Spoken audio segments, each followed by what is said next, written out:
Okay, so am I audible, everyone? Yeah, yes. Okay, fine.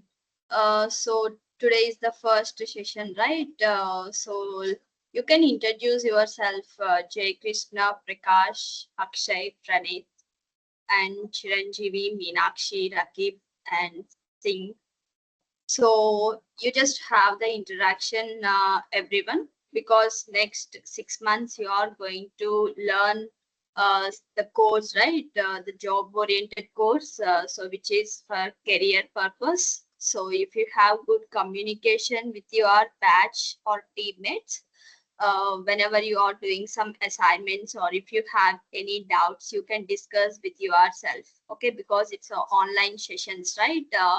So at least in online, if you have some communication further, if you have any doubts or if you want to discuss, you can move forward. Okay, anyway, offline means that interaction will be different, but online means sometimes we hesitate to ask or we hesitate to talk with someone. So just introduce yourself so everyone will get to know about you, so that it will be good. And I also get to know about you. I already know some of you. Yeah, just introduce yourself.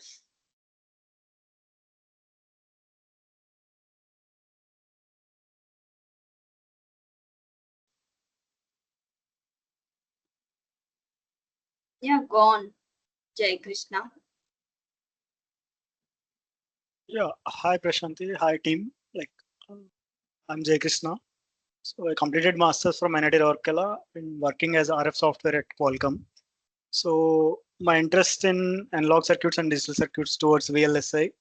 So I was looking for the better course and I got it into this ProV Logic. So yeah, looking further to learn more. Thanks. Okay, thank you. So next, Akshay, Singh, Meenakshi, Prakash, Pranit, Priya, Sindhuja, Rakib. Hi, hello Prashantini. Yeah. I'm Meenakshi Sundaram. I'm studying masters in nanotechnology, and I want to pursue my career in VLSI ASIC design. So I joined this course for that. Yeah, that's it from my side. Okay. Any others? Hi, Prakash here. I work in automotive domain. I want to shift my domain to VLSI technologies, so that's why I'm attending the demonstration. Okay, good. What about remaining? Any freshers are there, like 24, 25 graduates and below 21 graduates?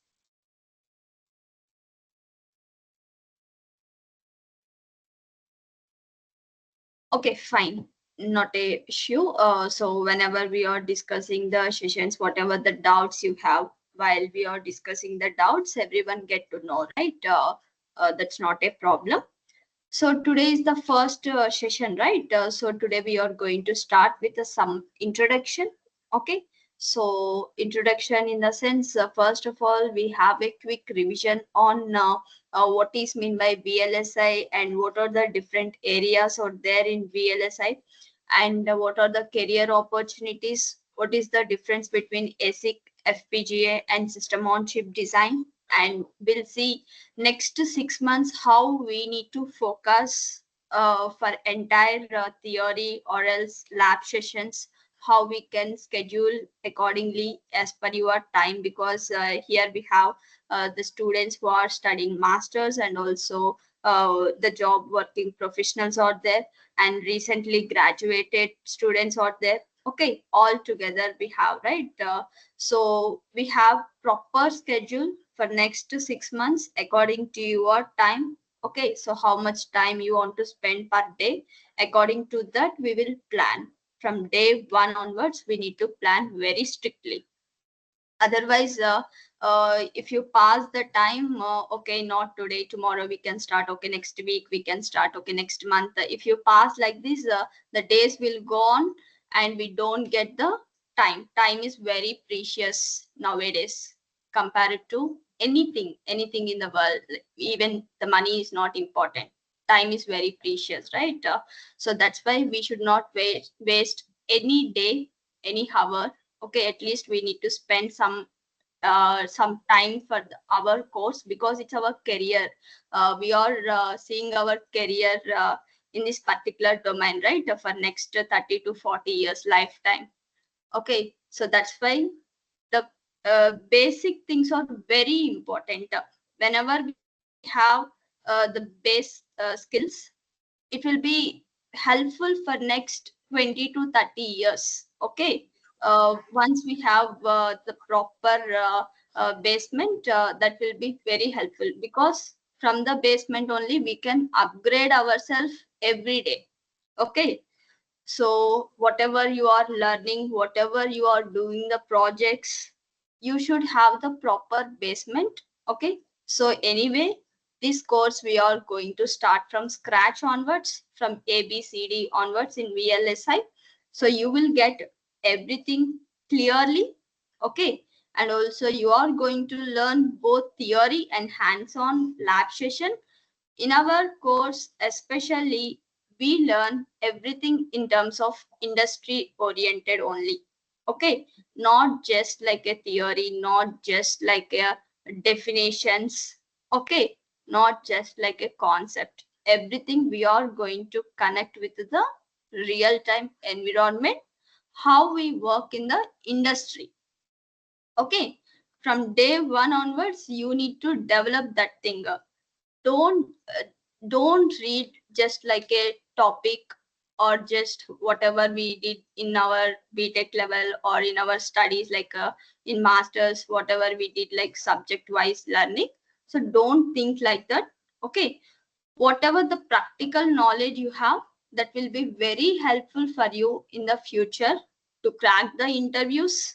Okay, so cracking the interview is one thing, but after getting into the industry, whatever we are applying our skills into some project, that is very important, right? We need to develop. We always be as a developing stage, not like a simple testing engineers, or just like a test or validation engineers, not like that. We must always be as a developers in VLSI. Another thing is, you already know, VLSI is one of the best industry in the market compared to any other. Okay, and also in future, VLSI is one of the best industry and also booming industry in the worldwide, not only in India, in America or in US or the UK. Every time the market will be good, but in India also we are going to get some good. We are getting the market manufacturing hubs. Okay, so the engineers involvement will be more. Okay, and also the requirement is very high for VLSI engineers. Okay, if you have minimum 2 to 3+ years of industry knowledge, very good industry knowledge, next you no need to think about your future. Okay, so it will be very good, it will be very bright. In VLSI, at fresher level, we should not expect the packages. Okay, that is very important thing nowadays. Freshers having lot of hopes in VLSI. Okay, hopes should have, but we should not have overconfidence. Okay, and we should not have over expectations in the salary, because knowledge is important. Once you have proper knowledge, after 2 or 3 years, definitely everything you will get to your legs only. Okay, so focus on how you will get the good industrial knowledge, not like a basic knowledge, not like a theoretical knowledge. Every concept we need to apply to the industry level only. So how we are going to use there? Okay, we will teach everything perfectly from our side. We teach everything perfectly, but from your side also, you need to research all the things regularly. Suppose whatever the concept we teach, okay, after that just search in the Google, okay, try to know every concept more clearly, more advanced level, more application level, okay. So then it will be very helpful for you. Really, VLSI industry is very good in the market. And that too, I will tell one thing. If you are late passed out or if you are trying to shift the domain, this is a very best time if you want to shift the domain. Okay. Now the market is very good. Next to 2 to 3 years also the market will very good. But if you focus from now itself, within next 2 to 3 years, you will get actual 3 years of VLSI experience, right? After that, it will be very good for the future. Okay. So this is a good time.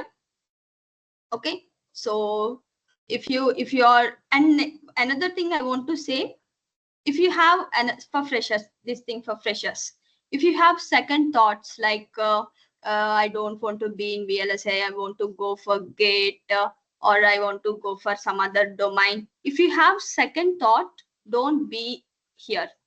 Okay, you must have only one target.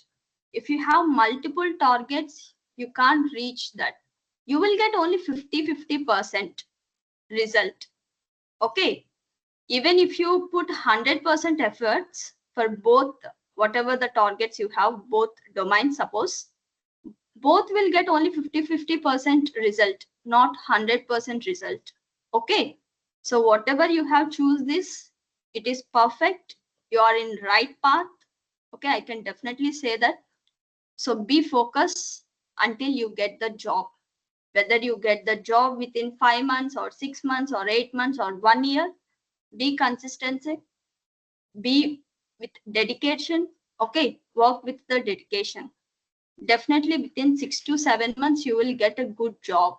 If you are a fresher, I can give you assurance in getting internship. But because I'm telling actual truth, I don't want to give the fake promises for you all. Okay. So I never give the fake promises. I will tell you actual what the market is expecting, how the market is. Okay. If you are recent passed outs, 24, 25 passed outs, if anyone there in this present session, you first need to try for internships in the product-based companies. If your target is product-based company, first you need to get into the domain as a interns. Okay, for that also we will help you. And for service-based company, you can enter as a engineers also. Okay, if you are doing masters, then this will be applicable for you also. Okay, you can try for product based company, best companies as a interns, then you will be converted as a full time. If you are late passed outs, focus on everything in depth. Okay, whatever the assignments we are sharing, whatever the materials we are sharing, whatever the sessions, everything you will get clear understanding and hands-on experience, and nearly 2 to 3 plus years of experience knowledge you will get by end of this course. We can give 100% guarantee in that. 2 to 3 plus real-time experience from this course. Okay. Next thing is, if you are a late passed out and looking to change your domain, this is what you need to follow. Okay. So today we will discuss just introduction about the VLSI, and next 6 months what we are going to learn. Okay. So whatever the doubts you have, you can ask your doubts and make the session very interactive. All our sessions will be very interactive. What? Because we will take every student doubt, because we consider only our intake is only 15 to 20 students per batch. Okay. So what is the advantage of that? Means the communication will be very easy. Doubt discussions will be very easy, because 20 members means 15 to 20 members means we can remember the names, everything, the background, your background, everything we can remember. But 50 to 70 members per batch means no one will remember properly, right? This is not offline training. In online training, it is somewhat difficult to know about everyone. Okay, so that's why our intake is only 15 to 20 members. So the communication, interaction, doubt discussions will be very active. Okay, so that's what I want to say. Be focused. Whatever you want, we will give from our side. The sessions wise, perfectly we will deliver. Okay, knowledge wise, you no need to worry. But one thing we expect from you is time to time you need to do the assignments properly. Okay, most of you will enter into the some course, you will take the course with a lot of hopes. I know that thing, because your career, you want to pursue your career in some good domain, right? So what are your hopes, what are your mindset, and what you will think about your future, we already know. Okay, according to that only we are going to work.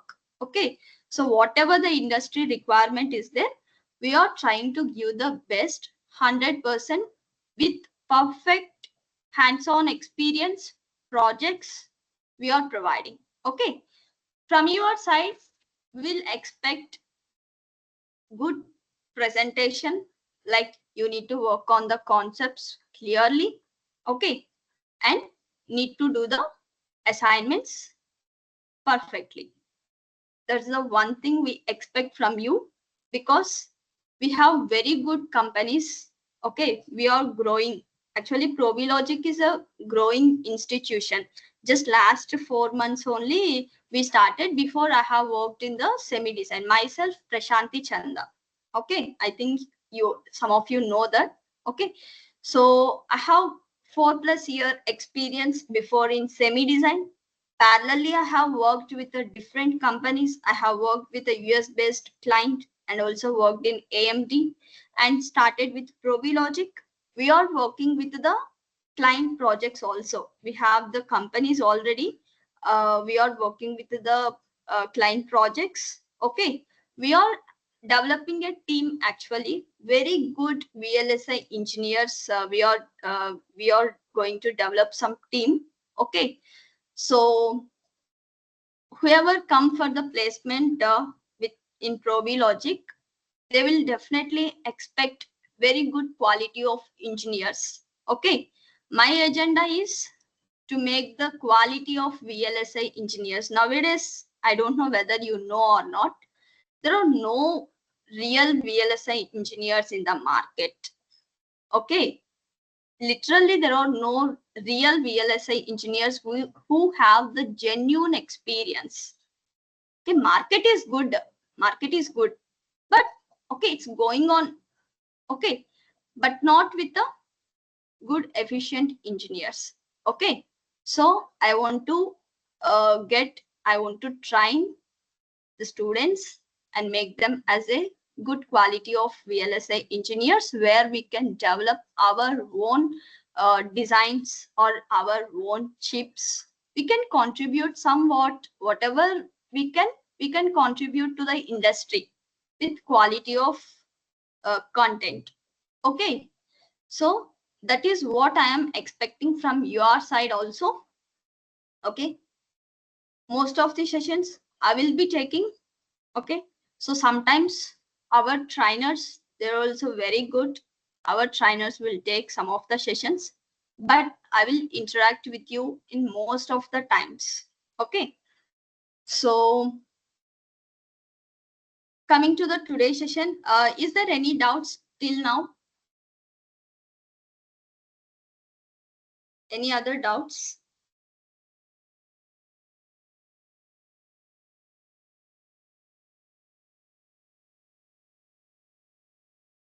No? Am I audible? Yeah, slowly. Okay, fine.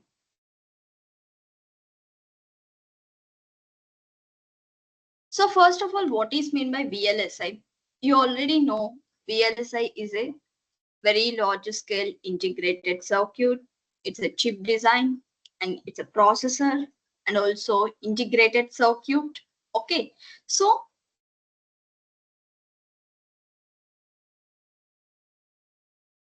evaluation of VLSI technology.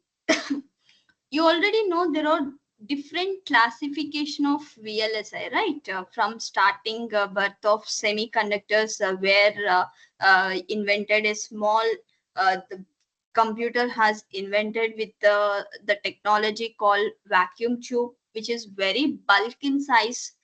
After the vacuum tube, with vacuum tube technology, there are a lot of limitations in terms of speed or in terms of size, where we can do the operations with only single bit or 2 bit of data. Okay, just a simple calculations like addition, subtraction only we can do that time. And later on improved with different types of families like a diode family, the transistor family.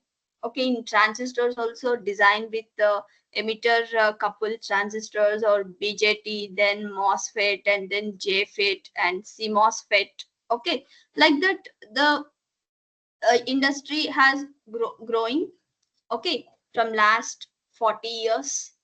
And there are a lot of advantages or getting regularly, and lot of technologies are involved in terms of fabrication or in terms of speed or in terms of size, capacity, whatever.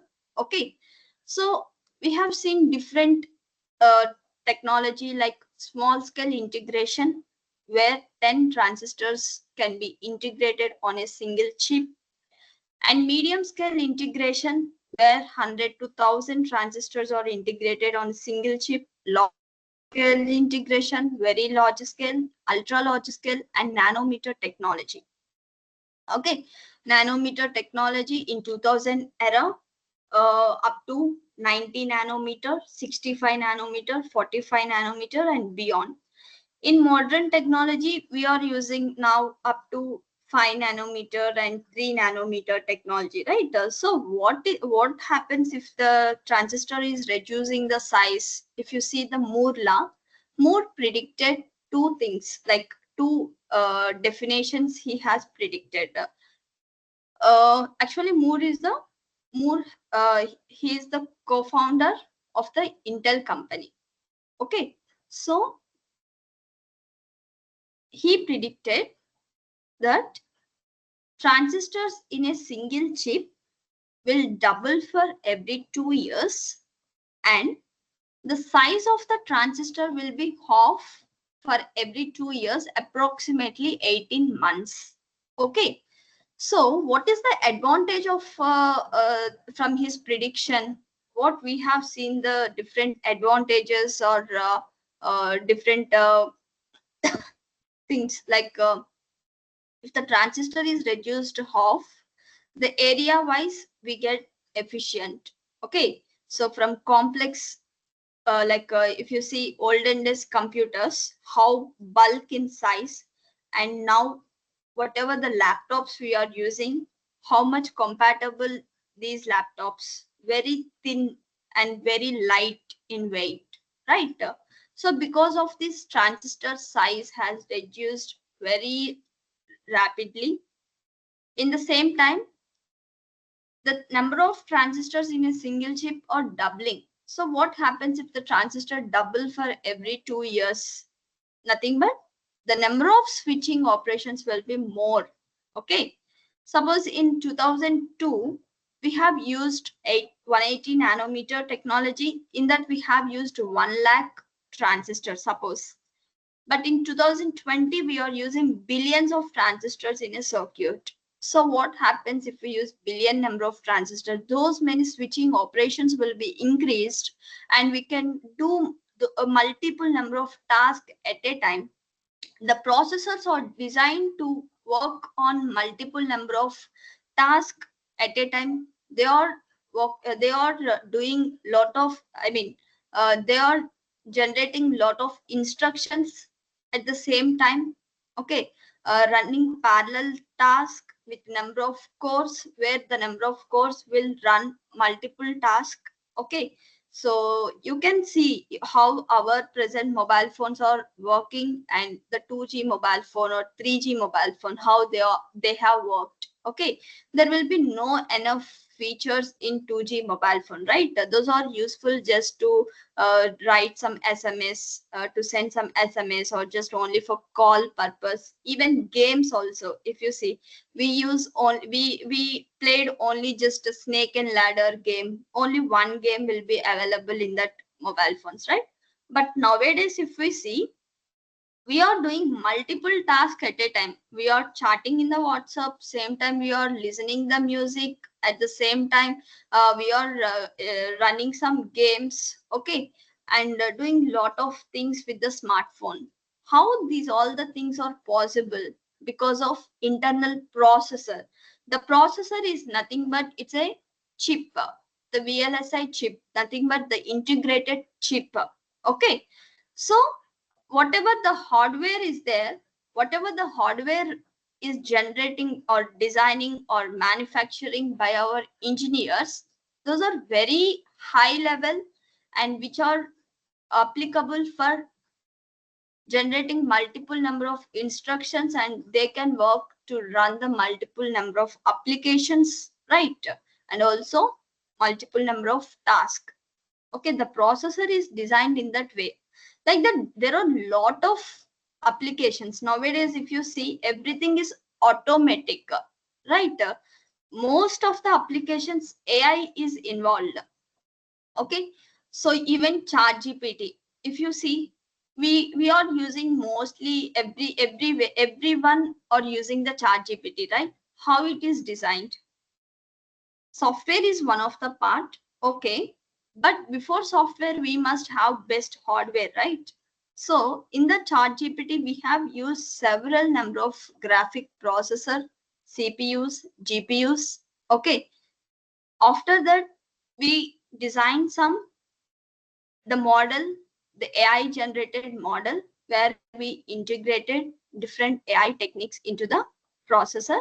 That's how we are able to track and get the multiple whatever the data according to the prompt. Okay, so there are a lot of applications. Even automobile industry, if you take, or healthcare industry, in hospitality, you can compare the equipment, how the olden days equipment is there, and nowadays how the equipment are working very smart. Okay, so in even in automobile, like if you see the car, everything is a self driving. Cars are getting nowadays self driving, in the sense automatic. Even for brake, nowadays it's everything automatic, right? So like that, there are a lot of applications where VLSI is involved everywhere. Okay, so that's why market is very good. VLSI market, electronics market is very good. Next to 20 to 30 years also the market will be in stable, and not only stable, will get very more opportunities in overall world, and especially in India. Okay, so be focused. So this is what VLSI. Coming to the, what is the difference between CMOS, FinFET and GAFET? Can you tell me what is the difference?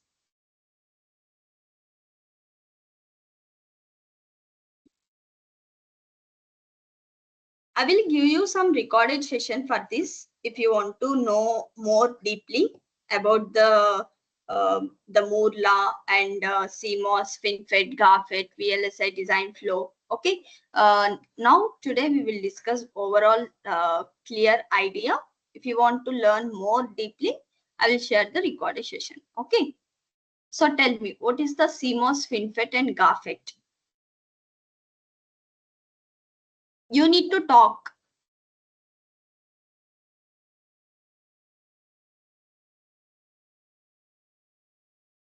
Hello.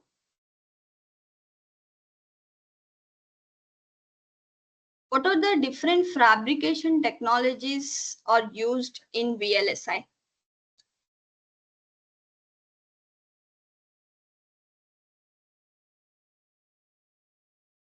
Hmm?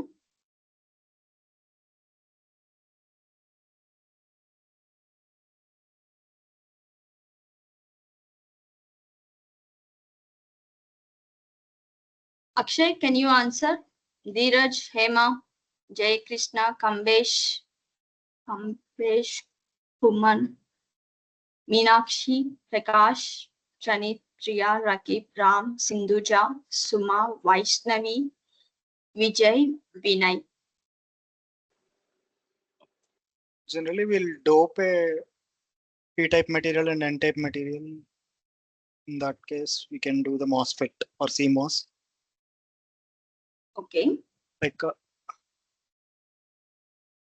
P-type material will be doped to the N-type material, and then an N-type material will be doped by P-type material in like PNP transistor or NPN transistor. From that,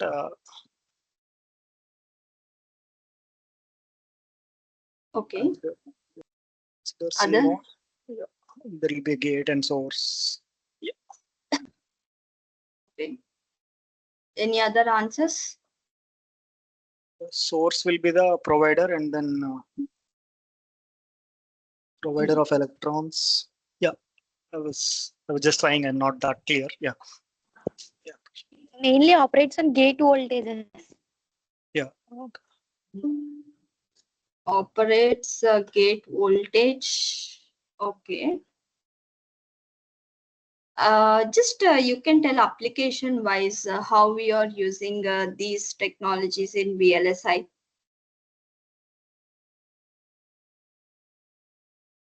Okay, see here. I told that we are integrating billions of transistors or crores of transistors in a single chip, right? So this is what the chip. We integrate the transistors in terms of layout.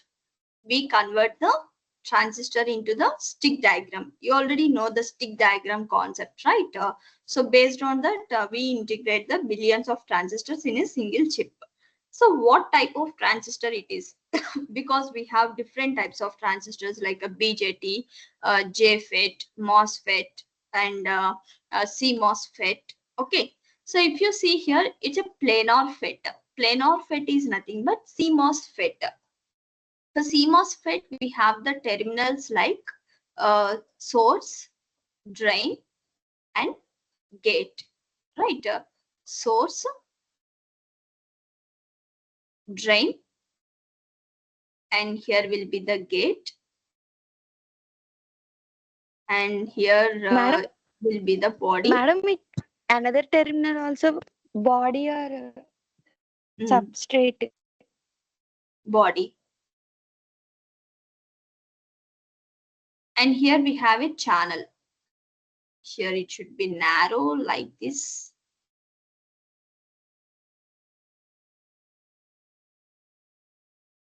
Okay.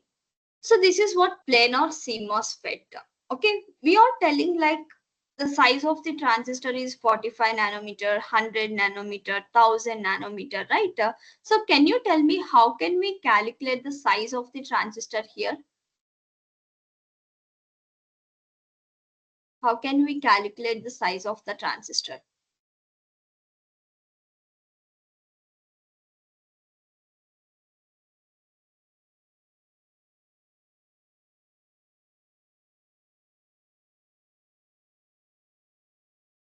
Size means is it width and depth or depth and width? Is it like that? Or how can we calculate the size of the transistor? By using length. Speak loudly. By using length. Length. Okay. Next, any other answers? So the distance between source and the drain, which is a channel length or width of the channel, is nothing but the size of the transistor, right? So according to the Moore law, for every 18 months, the size of the transistor is getting half. Size of the transistor is reducing. Okay. So what happens? Suppose it's 100 nanometer. So the distance between source and the drain, whatever the current flow is in this direction, source to drain, right? So the distance between source and the drain is nothing but 100 nanometer. After 2 years, it is becoming 50 nanometers, so half size, and then 25 nanometer, and then some other size. Okay, so gradually it is decreasing like that. Okay, so at some point of time, whenever source is a conducting material, drain is also a conducting material, right? It's a semiconductor material where we use the silicon. So whenever the distance between source and the drain is reducing regularly, what happens? The two conducting materials are coming together. So the electron flow, whatever here the electron flow is there between this distance, it will be short circuit effect will be getting, or the current leakage will be getting. Maybe the electrons will tunnel into the gate because the channel will be narrow at this side, drain side, the channel will be narrow. So there will be short circuit effect and gate tunneling effect, right? The electron maybe go into the penetrate into the gate here. Okay, these are the limitations we are getting in the CMOS transistor. Till 45 nanometer, we got these type of 45 to 25 nanometer, we got these type of limitations. Okay, so to avoid these limitation, next fabrication technology has introduced, that is one FinFET. Okay, FinFET is nothing but here this body is connected, whatever the channel is there here, it is connected in a planar. But if you see here, it is connected in a fin. These are the two fins. So because of two fins, there is a controllability on the electrons. Okay, so they are not penetrating into the gate like this. They are not escaping into the gate because it have limited distance between source and the drain. Because of this fin connection, everything is same. Overall structure, the materials, everything is same. But the connection, how we are connecting this planar to fin, that is what the difference, so that we have the controllability on the gate, so that electrons will not penetrate, or even we don't get the short circuit effect or any current leakage effect. Okay, but still in FinFET, maybe it is 28 nanometer and beyond. Okay, so 28 to 20, 22, 16 to 14, till 14 we can manage. Okay, without getting the short circuit effect, the current leakage, we can manage till 14. But once it reach to 14 and below 14, again it getting the short circuit effect, again the current, because the distance is reducing, right, between the source and the drain. Again it start getting just penetrating the electrons into the gate, and leakage is getting. Okay, so in that case, another technology has introduced, that is what gate all around. So here just use the nano wires. So 1, 2, 3. So there will be more controllability whenever the transistor size is reducing. In gate all around also, we are getting the short circuit effect after some extent, like after reaching 7 nanometer, beyond 7 nanometer, we are getting the limitations. Okay, so after gate all around, MBFET has introduced. MBFET means here we use the nano sheets, here nano wires, but in MBFET nano sheets. Like that, transistor fabrication technology is improving day by day. Okay, so these are different types of technology we used before. But can you tell me what is the present technology we are using in the industry? What is the size of the transistor we are using nowadays?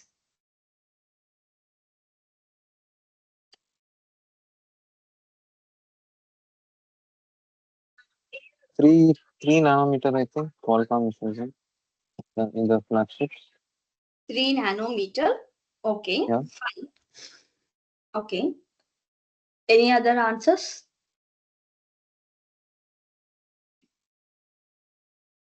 Okay, suppose 3 nanometer, that means the distance between the source and the drain will be very minimum, like this, suppose.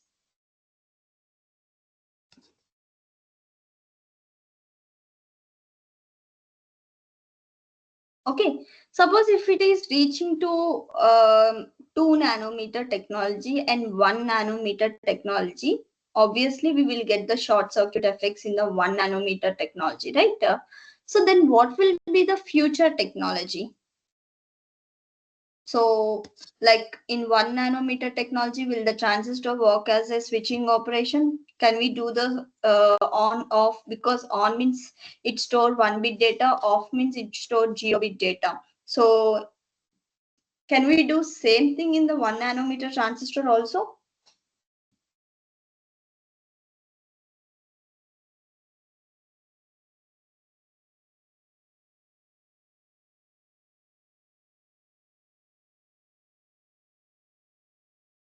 If not, what are the future technology? Suppose if we come to the 1 nanometer, maybe in next 2 to 3 years, we will reach to 1 nanometer also.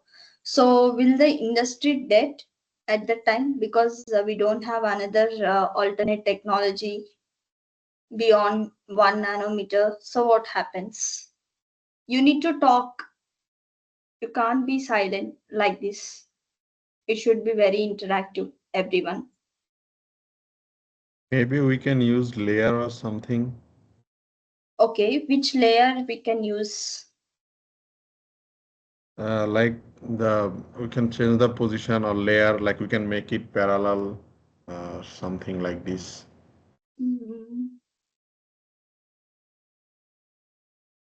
Okay, so what type of technology we can use in that case? Fabrication technology. Mm,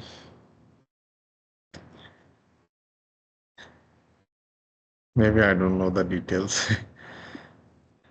Okay, fine.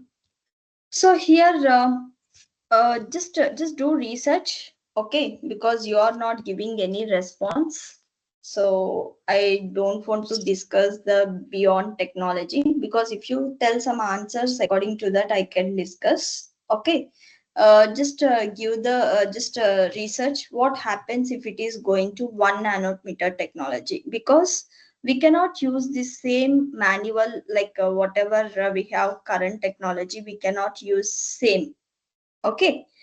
uh, it goes to atomic level because here current flow is very high. Okay, compared to 1 nanometer technology it is very thin in the sense current flow will be reduced, right? We can predict the electrons, just 3 number of electrons or 4 number of electrons, suppose even we can predict. Okay, so it is going to the atomic level. Atomic level means what? There will be a atom and there will be some electrons will be rotating in around it. Okay, so there will be few neutrons and protons like that. Okay, so it is going to the atomic level. So we need to store the data in an atomic level. That's what the option we have. Okay, so what are the techniques we have to store the data in atomic level? Next, future. What is the future of VLSI next 5 years?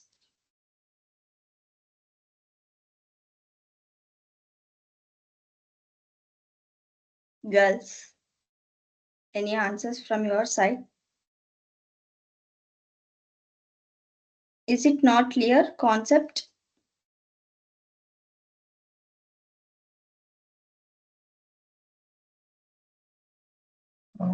Is, is it moving towards quantum technology? Okay. See, whenever you discuss more in the session, we will get to know like you are very interactive. Okay. So while you Maybe are photo VLSI technology is coming. okay, fine. Let me tell one thing. So if you are very interactive in the session, we will get to know yourself. We will focus more on yourself. Suppose later on, if any opportunities or getting any job roles or getting for placement, first we will give you the preference for you because we think everyone will think in the same way, right? Because okay, this person is very active in the group, he is regularly discussing the doubts, very interactive and very enthusiasm to learn new topics, so this person will be better for this placement, so first we will give the opportunity for this person, then next, like that we will have the priority. Okay, so that's why everyone try to interact. Okay, don't be like in college days we'll be like in a last seat, we don't interact much in the session, so that will be not affect more on our future.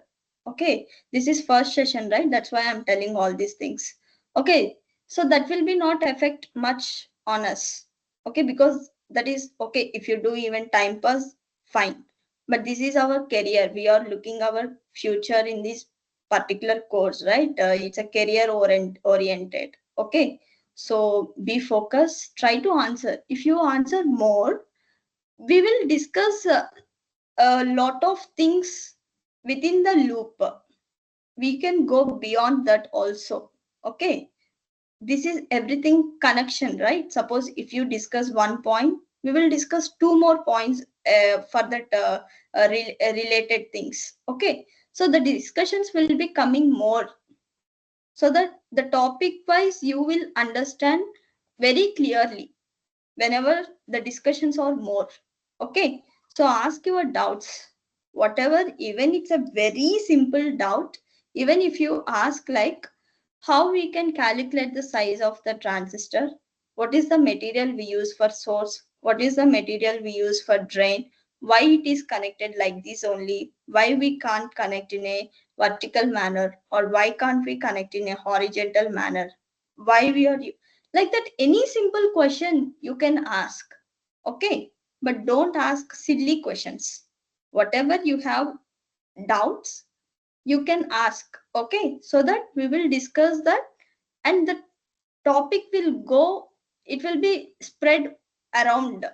Okay, so that you will get the clarity, everything will be interconnected, right? If you ask, suppose what is mean by atom, how we are going to store in that atom, if you ask the question, I can tell, even I can sit 1 more hour and I can discuss a total topic, why we are storing in this particular atom and how we are storing the data in this atom.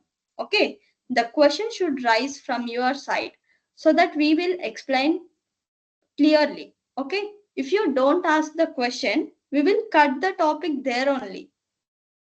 Okay, that's why whatever the doubts you have, write down, even you can write the questions, you can ask in the next session also. If you don't get the thinking, whatever the doubts you need to ask, if you don't get that thing, you can ask in the next session also, but be interactive, that will be useful for you only. Okay, and that too, these are online sessions, right? If you are more interactive, then our focus will be more on you. That's the simple thing. Okay,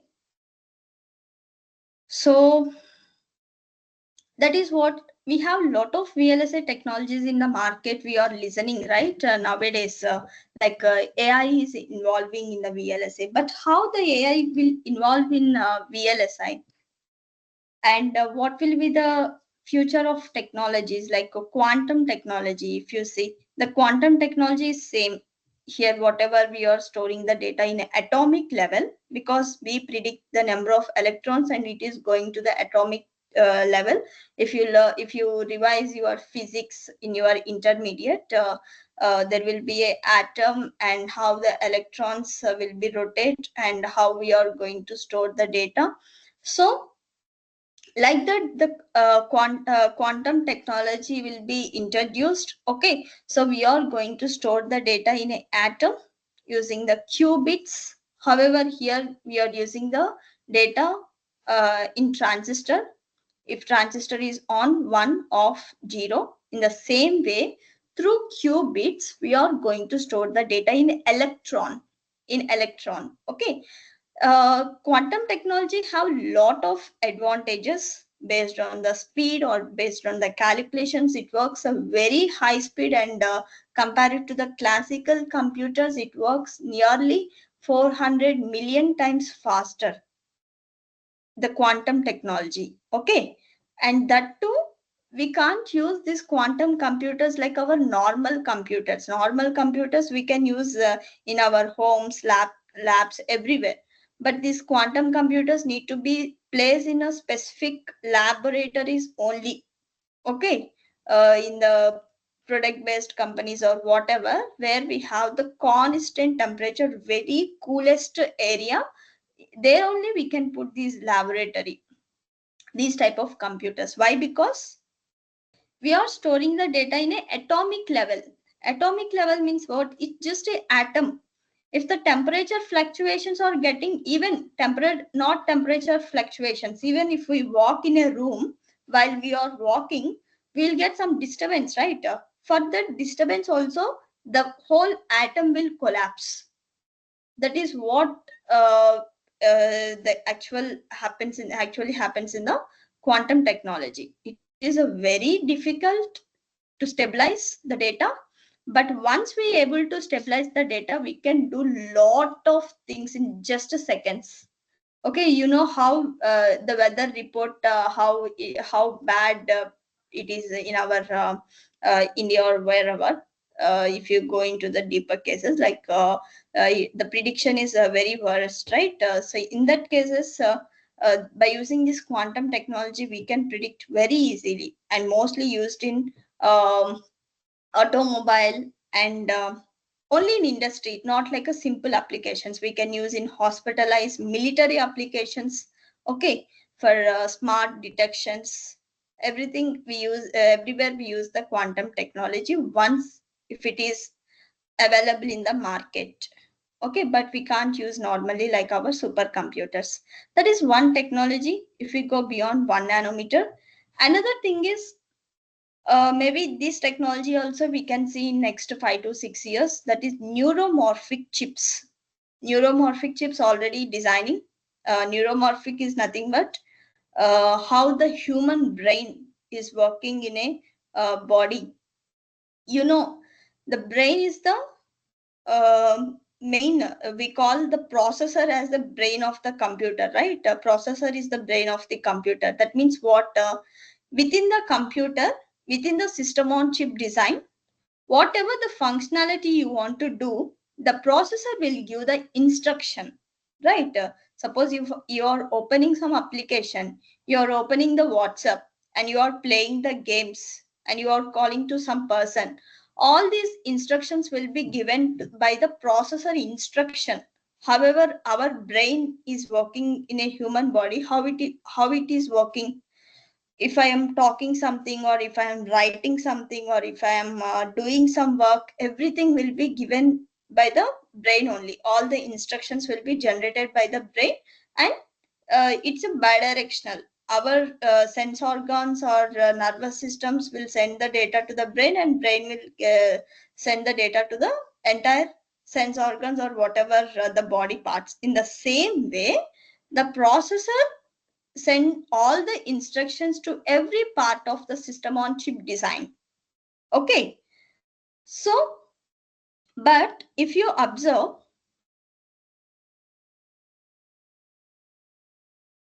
this is what system on chip design.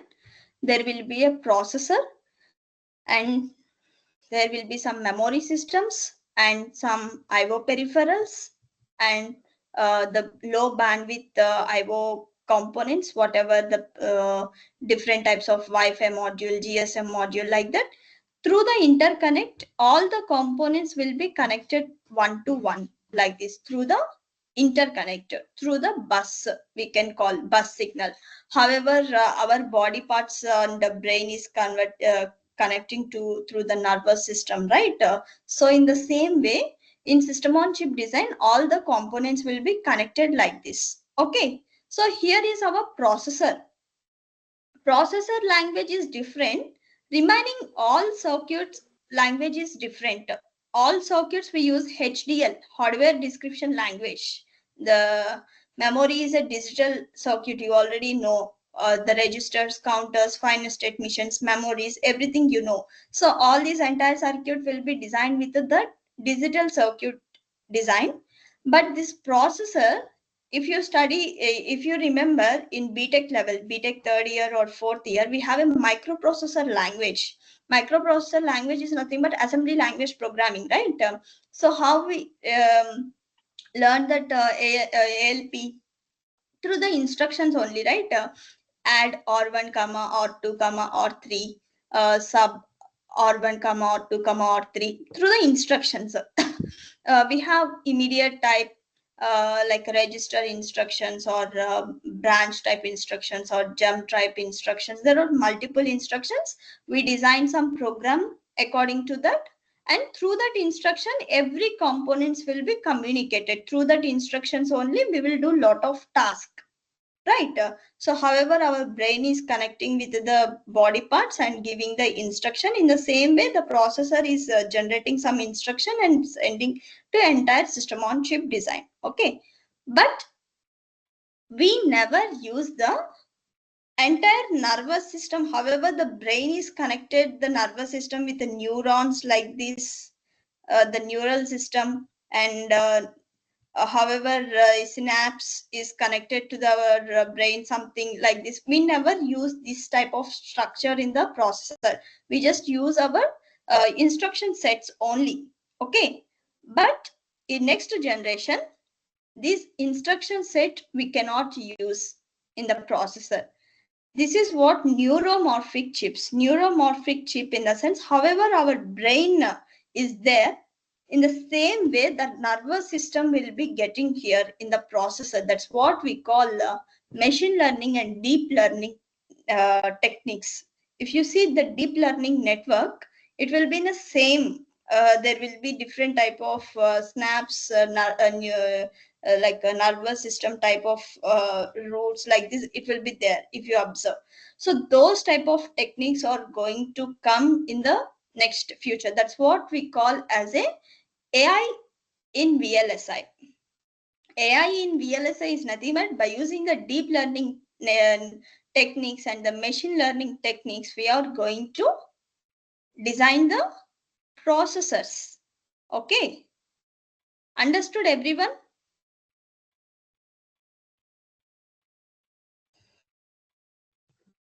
Yes. Just a question here. Yes. Yeah, tell.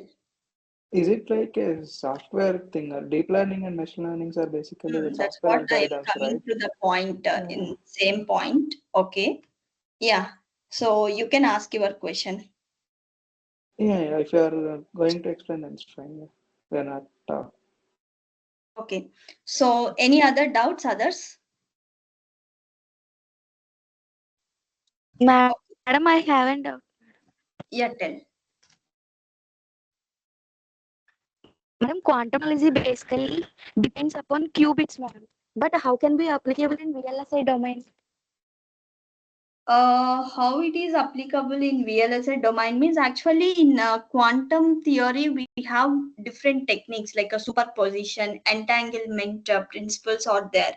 So by using superposition, the electron is rotating in a left side or right side. Electron will rotate in a spin in the sense, suppose if you toss a coin, whenever we toss a coin, it will come as a head or tail. Sometimes it will rotate like a spin, right? That type of mechanism will be there in an electron. By applying some magnetic field, some artificial magnetic field, we store the data here in the electron. If spin is down, we store as a 0 bit. If spin is up, we store the bit as a 1. If spin is up down, if it is rotating in a rotation position, we will store 0 1 at the same time. That is what main advantage of quantum technology. We will store the bits, 3 type of combinations at the same time. So suppose in normal way, if suppose there is a 4-bit size, 4-bit size means 2 power 16 number of combinations it will be generating. Each time we will generate one combination. But in quantum bits, at a time it will generate all the 4 combinations because of this spin mechanism. If you go deep into the superposition theorem and entanglement principle, then you will understand this concept. Entanglement also same. Entanglement also same. Whenever one spin is up, automatically another will be down. So it will store 0 bit and 1 bit. It totally related to the quantum physics. So you need to know from atomic level, then you will understand how to store these bits. Okay, thank you, madam. Okay. Okay, so this is what before topic. Come to our topic, the present topic. I think everyone understood how the AI is going to involve in the VLSI, right? So till now, whatever the processors are designed, those are not related to the actual human brain structure. Those all are assembly language programming. Through the assembly language programming, we designed n number of codes and we did okay. But nowadays in future, we are going to get these type of neuromorphic chips where the deep learning and machine learning things will be involved. Okay. Now some of you person asked, this is kind of software, right? How it is involved in VLSI or something question is asked. And one of the hot topic in market nowadays is, will AI occupies all the jobs because of AI? Do we lose the jobs in the future? This is one of the hot topic in the market, right? Because of AI, the job market will be reduced or increased. Okay, so what will be your answer?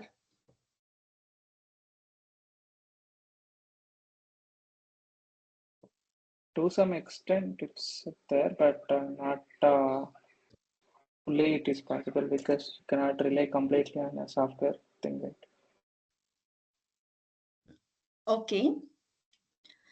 So comparatively software, so how it will be affected to the software and how it will be affected to the VLSI?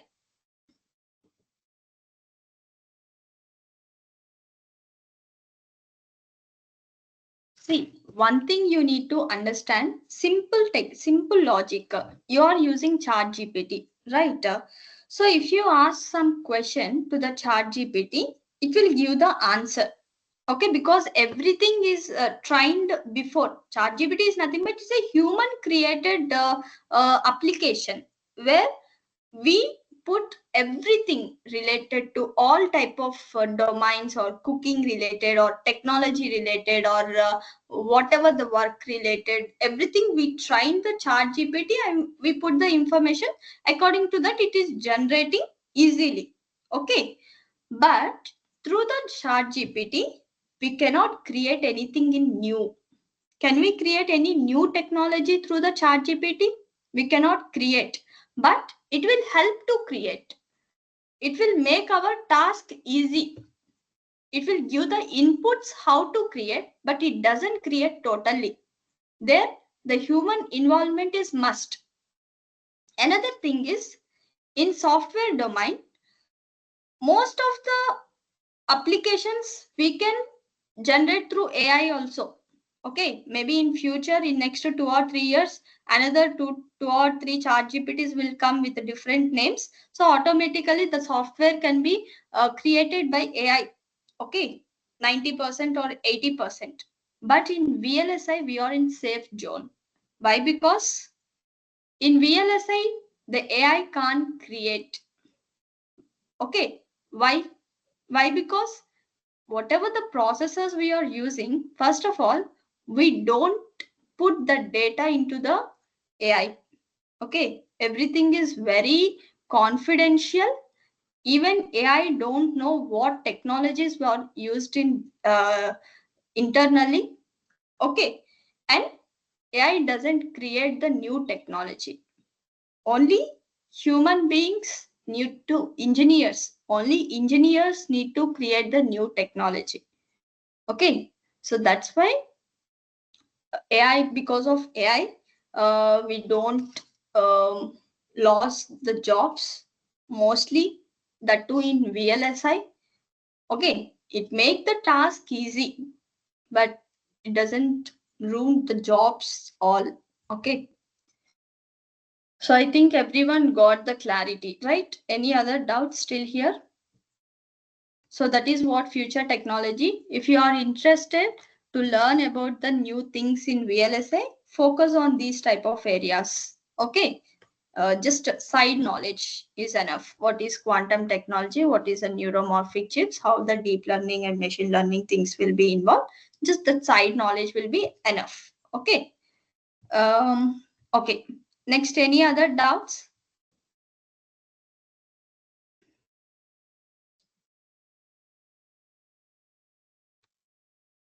Fine. But No, you ma'am. okay, fine. From tomorrow onwards, everyone must need to answer. Okay, coming to the VLSI design flow. So what are the different fields involved in the VLSI? First thing is a front-end domain, then back-end. If you see middle, there is a DFT insertion and logic synthesis. Okay, I think you all enroll for front-end domain, right?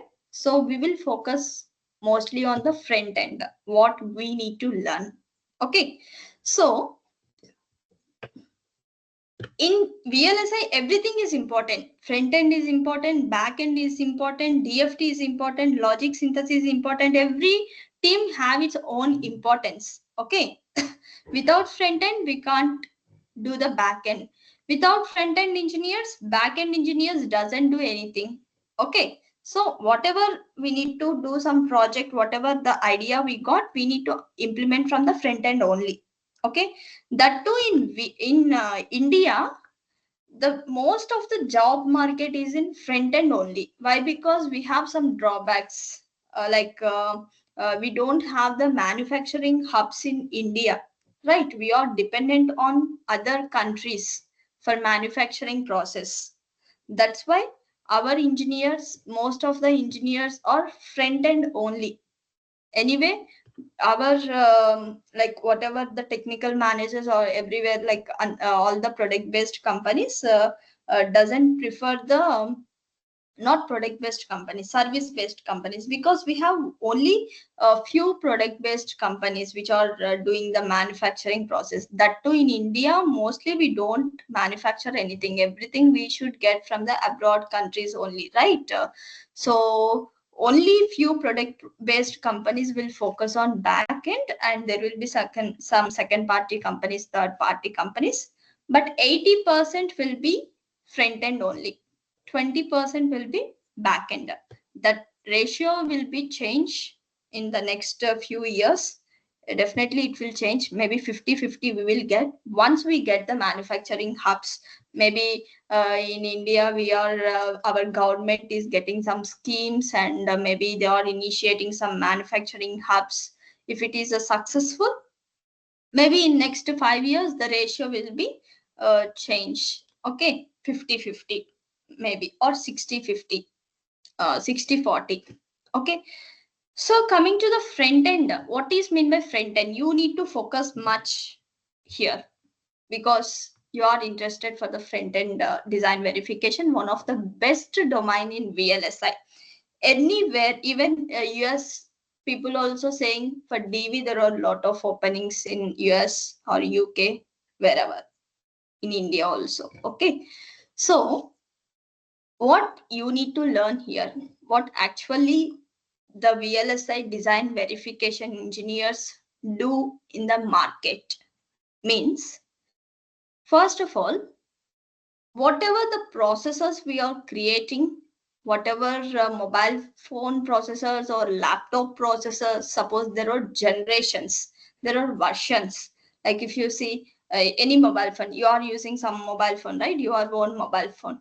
Just check what is the before version and what is the next version. Compare the features. What are the features in the before, and in the next generation, what are the advanced features are coming into the market? Just compare. Okay, there will be definitely some features difference will be there, past, present, future. Okay, like that. Compare with the 3 versions. Even if you see Apple, iPhone, i13, i14, i15 or i16. There will be lot of features difference will be there, right? So first of all, specification. Specification in the sense, according to the project, we'll go with a simple example only. Okay. Suppose we are designing a project or some system on chip design or some processor. Okay. It have its own functionality, right? Suppose if you take the multiplexer, what is the specification of multiplexer? It have some selection lines, it have some inputs and outputs. So if the selection line is some value, then what is the output? According to the size, we'll have the specification. According to the specification, we draw some block diagram and we draw the truth table and get the architecture, gate level circuit netlist, like that. That is what specification. If you see in real time, in a processor level or in a mobile phone architecture level, we have like what is the present generation, what is the next generation in terms of storage, in terms of capacity, in terms of number of cores, how many number of cores are used in before mobile phone and later mobile phone, and what is the quality of camera, pixels quality also we will check. That is also one of the major thing. And battery backup. Okay, these are the major areas we will check when we are buying some mobile phone. That is what the features top level, but internally there will be lot of things. Okay, that's another just put aside. Okay, so from the specification, anything whatever, we design the architecture manually. Okay, so after designing the architecture, we need to dump that architecture into the silicon backend, but that architecture we can't create manually. Why? Because if it is a simple multiplexer means you can create, or else if it is a simple memory means we can create. But we are creating system on chip design. System on chip design in the sense where lakhs of functional blocks involved on a single chip, whether it's a processor or cores or memories or North Bridge IO or South Bridge IO or some IO peripherals, lakhs of components or lakhs of functional blocks involved in a single chip, right? So in that case, how we generate manually? It's not possible, right? For that purpose, we are using RTL coding. RTL coding in the sense, it's a language. It's a hardware description language. Okay. So we have different types of languages, like like we have C language, C++, Java, Python. All these languages are specific usage. Suppose by using the C language, we can design some games. We can design small applications. By using Java program, we can design some applications, websites. Using Python also, we can generate some web, like that. Okay. And using the before I told assembly language programming, by using the assembly language programming, we design the internal processor instructions. Like that, in the same way, to generate some architecture, to generate some digital circuits, we must have some language, right? That language is nothing but hardware description language. We have two type of hardware description language. One is a Verilog HDL, one is a VHDL. Okay, so comparatively Verilog and VHDL, you can prefer any one according to the industry usage. That is different thing, just put aside. Okay, so from the architecture, we are designing the RTL coding. So now you need to do the synthesis. What is mean by synthesis? RTL design engineers need to do the synthesis. Is nothing but we will convert the program, Verilog HDL program, into the circuit netlist. If you observe here, the circuit netlist, the program will be converted into the circuit.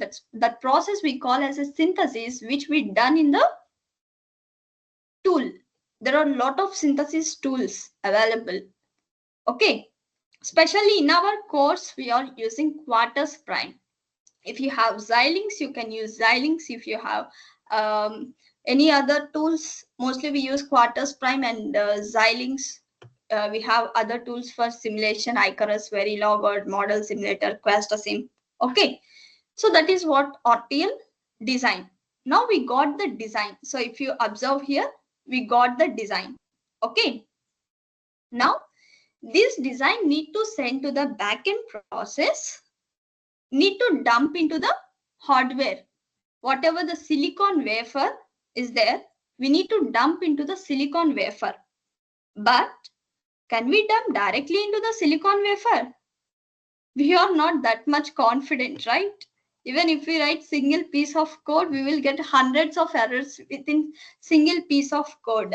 So we can't dare to send directly to the backend process, right? For that purpose, we need to do the verification.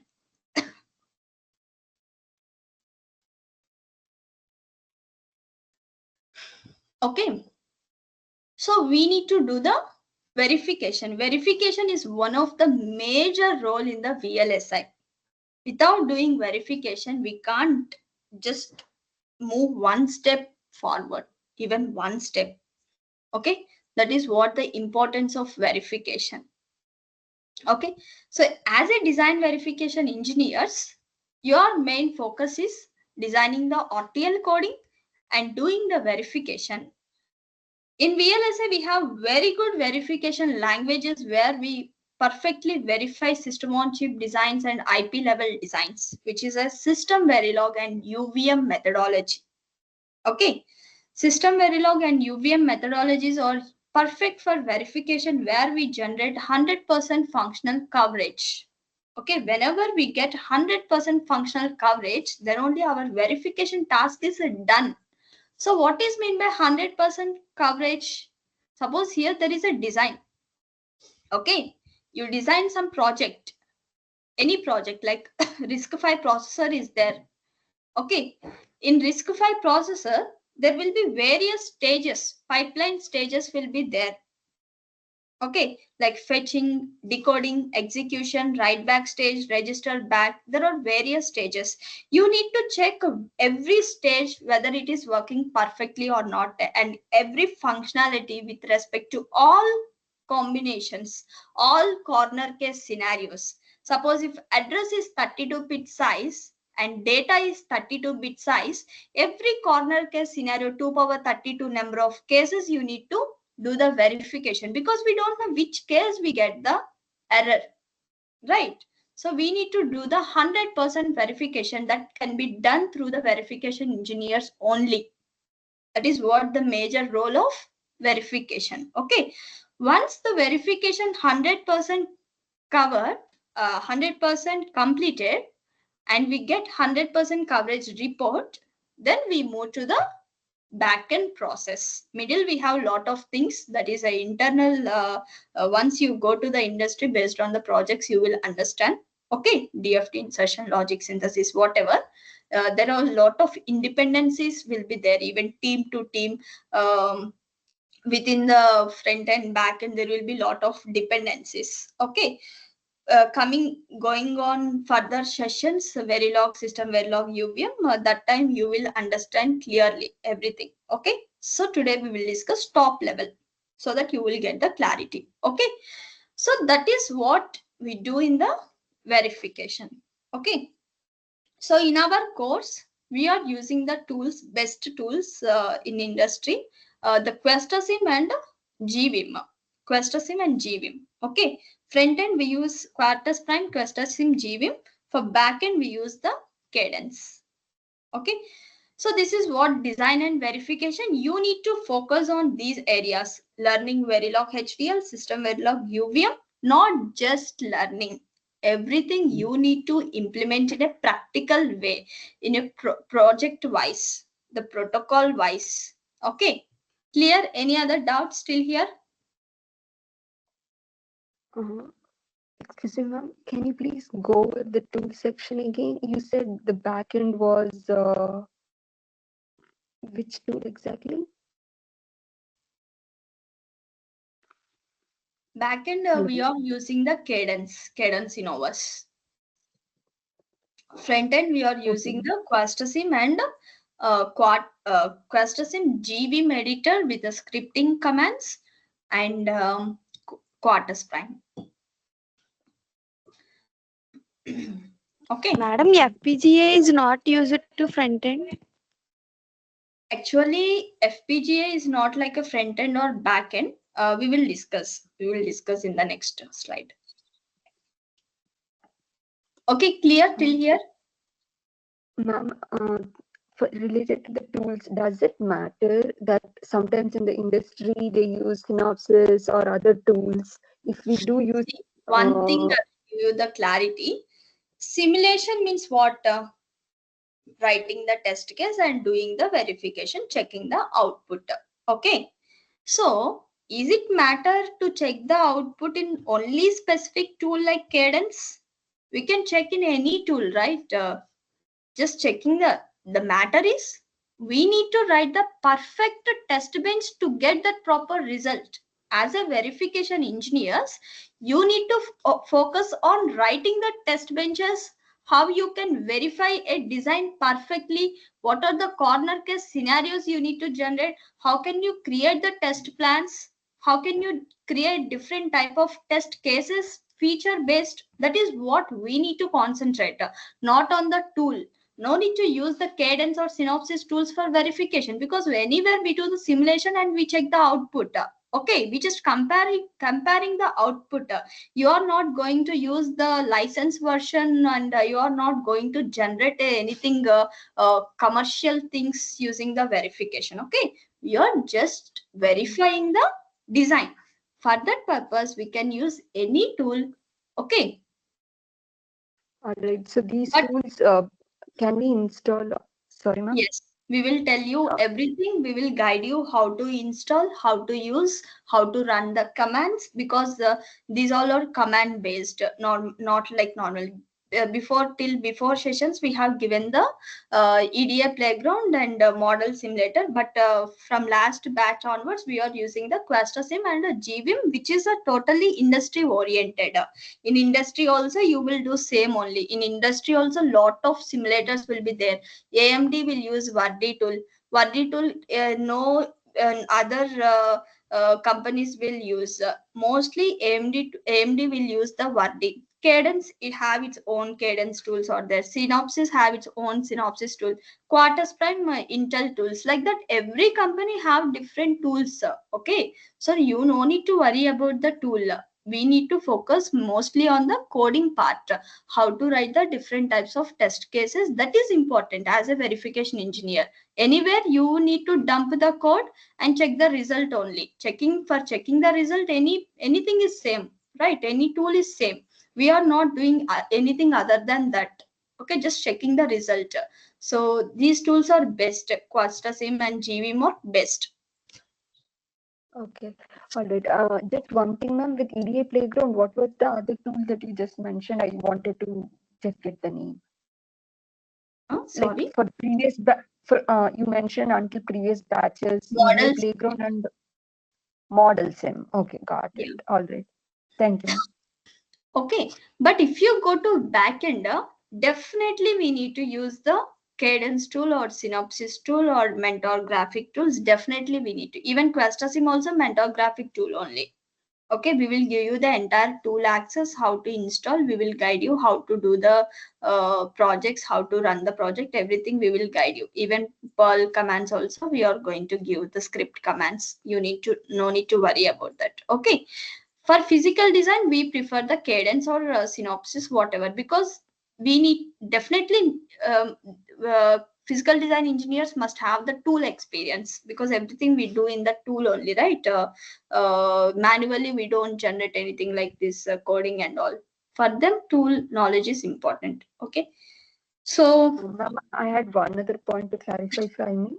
With respect to physical design, right? Does it come as part of backend to be considered as a backend VLSI flow, or is it part of front end backend. as well? See here, backend physical design. Right. Okay. Got it. And in the course mainly, which we focus on, like we will get overview of other components, other flows, but the main focus is going to be on front Design. end aspect or Yes. design verification. Correct? Yes. In VLSI, you need to choose either front end domain or back end domain. Two fields are there. And DFT also we have very much preference. We have very less openings for DFT. So mostly we prefer DV and PD. Even suppose if you see in ratio, 70% jobs are nowadays in a DV, 70%. 20% will be for PD, physical design. That too, experienced engineers only preferred for physical design. Okay, for design verification, even freshers also can apply. And remaining 10% will be on this validation, testing, and DFT, logic synthesis area. So these type of things. So that is what. Okay, thank you, ma'am. Okay, so that is what front end. We need to focus on digital logic design, Verilog HDL, system Verilog, UVM, and scripting. And coming to the backend process, whatever we have generated the circuit netlist in the front end, it's a soft copy, right? In the tool, we have generated some soft copy, but that soft copy we need to put into the hardware, silicon. Okay, manufacture what is the one of the best semiconductor material we are using? It's a silicon, right? So we need to take the silicon into the wafers, thin wafers. Into that wafers we need to dump that circuit, whatever the software circuit we got. For that purpose we are following some steps. First is a floor plan. Okay, floor plan in the sense, first of all, the wafer, we need to take the basement. So like it's a system on chip design, right? Where we should place the processor, where we should place the memories, graphic processors, AI application IPs, or remaining not bridge IO, SBIO interconnects, where we should get the architecture. Same as a house construction. Suppose if you go to house plan, to get the house plan, we will get some idea, right? Where should place which thing based on vastu or something. We have a plan. So where should get some kitchen or a puja room or some like any rooms, the partitions will be divided. And according to the size, each width and depth, the sizes will be divided, each room, right? In the same way here also, floor planning means entire silicon wafer will be divided into the partitions, which block should keep where. Okay. Next, placement and clock tree synthesis. After doing floor plan, same as a house construction, after doing a basement, we construct the separate rooms, right? Where we put all rooms by using the bricks and all. Same here also, placement, where we put all the components. And clock tree synthesis is nothing but synchronization between all the functional blocks. Routing means it's a connection between all the functional blocks. And static timing analysis, to avoid the setup time and hold time analysis. There will be a lot of clocking issues will be coming in the whenever we take different types of functional blocks. So to check the metastability state and clock time and hold time violations, for that purpose static timing analysis is used. Next, physical verification. However, we do the verification in front end. Same way, back end, we do the physical verification and sign off, and then tape out. Tape out in the sense, after doing entire verification and all, the manufacturing process will come into the picture. Tape out. Okay. So if you see here, the right side chip, however it is designed, in the same way, the chip will be designed after all these things. Okay. And there is another if you see here, logic synthesis. Logic synthesis in the sense it's a small domain where we have the gate level netlist and check the logic equivalence check. So whether every gate to gate is working properly or not in low level, we'll check the logic synthesis. Okay. Next, DFT. DFT insertion in the sense where we have the scan insertion. That means every block to block, every gate to gate, we check by using the scan chains insertion. We just insert the scan chains and we check the pattern simulation. Netlist will be there, ATPG techniques will be there. So DFT is nothing but checking the setup, stucket faults and all the, okay, just by inserting some scan mechanisms. So this is what entire ASIC design flow from front end to back end. Clear? Our main focus is into design verification. Okay. Any other doubts still here?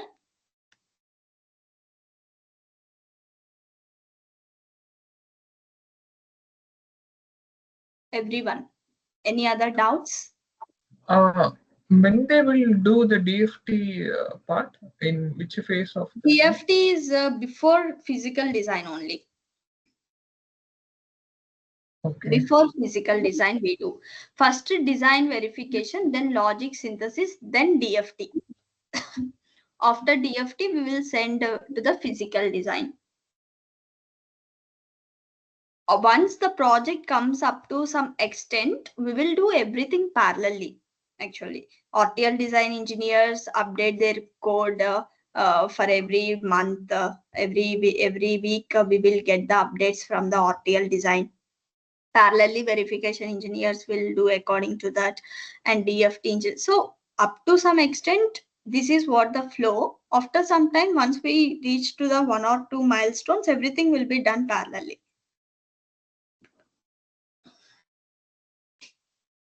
Okay. Excuse me, ma'am. You mentioned about stacked faults and scan insertions technique. Do we have all the topics listed anywhere here in one of the course? Actually, overview? DFT, it's not related to the design verification. We no need to learn all those things. DFT roles, DFT engineers need to learn all those things. You need to focus only on design verification if you want. If you are interested, design verification. If you are interested DFT, you need to focus on only DFT stuff. Or if you are planning for PD, then only PD. That is enough. No one will ask DFT questions for DV engineers to PD engineers, like that. No one will ask. You need to be stick with your field, with your domain only. Okay, so the concept of stacked faults and all, does that generally apply for us to know? Yeah, like static timing analysis, setup time, hold time, all these things we will discuss for DV also. Okay. Yeah, we will give you overall idea. No need to worry. We will give overall idea, but in depth we not required. We need to focus mostly on Verilog, system Verilog, UVM. That is what the industry requirement. Okay. And with respect to protocols, right, ma'am? For example, for the ARM-AMBA protocols, will we go over the specifications, understand them, and implement couple of them? Yes, in our training, we will discuss everything properly with the specification, with the interview questions, materials, assignments, the deep into how to write the program. Every line to line, we will explain clearly. I will share you the demo session. One of the demo session just last Sunday we have discussed. You can check. Okay, if anyone want the demo session, just send me a message, because I don't know, like your numbers are nearly 20 members out there, right? So I don't know who are joined for first session. If you want the demo session, just message me. I will share to you. Okay. We will discuss everything, projects. Most of the students won't get the projects outside. Okay, they will just give the specification, and they will just um, give some information. That's it. But in our ProV Logic, we discuss everything from scratch because projects are important, right? Industry requirement is project knowledge. How we can live without discussing the projects and all. Okay, so we will discuss everything, the specification first, and then how to implement the design using Verilog HDL and how we develop the test cases using verification. Entire test bench architecture we will explain for all projects protocols also. Okay, thank you, ma'am. And with respect to these protocols, I'm just asking because when we are trying to start off with VLSI industry and get our foundations right, will we sort of design, let's say for APB or some part of AHB, are we planning on designing some of it just so that we get some good grip? Because I know most of the other things we are only going to write verification test bench for an existing design, I believe. Is my understanding correct? Uh, you mean I didn't understood? Okay, so for example, I don't know if today was the first session or was there a first demo session already that I have missed, because I just got to know about this today. Today is the first session. Today is the first session. Okay, so let's say we will go over Verilog as a language, right? And system Verilog as a language. Try to learn the constructs that are available and practice that. We will have some examples which we will use Verilog and system Verilog and write, right? And then we have VLSI concepts, which we will go over in general, like digital VLSI concepts. Just wait. I got your point. We will discuss this thing at the end of the session. Let me explain curriculum also, then you can ask your doubt, okay? Okay, all right. Because in that, I mainly just my particular question was, in most of the time in the session, we are going to write test bench so that we can verify an existing design. But for some of the fundamental parts, are we going to like use system Verilog maybe and write the design itself, right? Like maybe for APB protocol. So that's what I wanted to check with you. See, we will write entire design, whatever the specification is given. Suppose for APB protocol, if you see, it have its own specification. Your protocol have its own specification, like frame format, it's a main thing. Yeah, I2C protocol, it have its own frame format. ABB protocol, it have its own frame format. Everything we will design in a RTL. First of all, RTL design is very important. And same thing we write in a system Verilog test bench. System Verilog and UBM both. Whatever you want, we will provide the both. Whether if you want to focus on System Verilog or UBM, we will develop everything from scratch. We will explain like generator, driver, monitor, scoreboard, top level environment, top level test, and top level test bench.sv, and how to create the different type of test cases. Everything will be explained detailedly in terms of coding. Okay, all right, thank you. Okay, so guys, this is what the ASIC design flow. Okay, so what is the difference between ASIC, FPGA and SoC design? We will put this thing in whole. We will discuss in the next session also. Okay, that's not a problem. And coming to the system on chip design, our course main focus is system on chip design and IP level verification. This is what actually we use in the industry. ASIC is nothing but application specific integrated circuit, which is a permanent chip. Once we dump the program, we can't reprogram it. Okay, this is what the ASIC design flow we need to follow to manufacture or to design a chip. That is what applications are nothing but all the processors or ASIC chips only. Coming to the FPGA, before one girl asked some doubt, right, whether a FPGA is a front end related or a back end related. Okay, FPGA is a not like a front end and back end. Suppose FPGA is a board.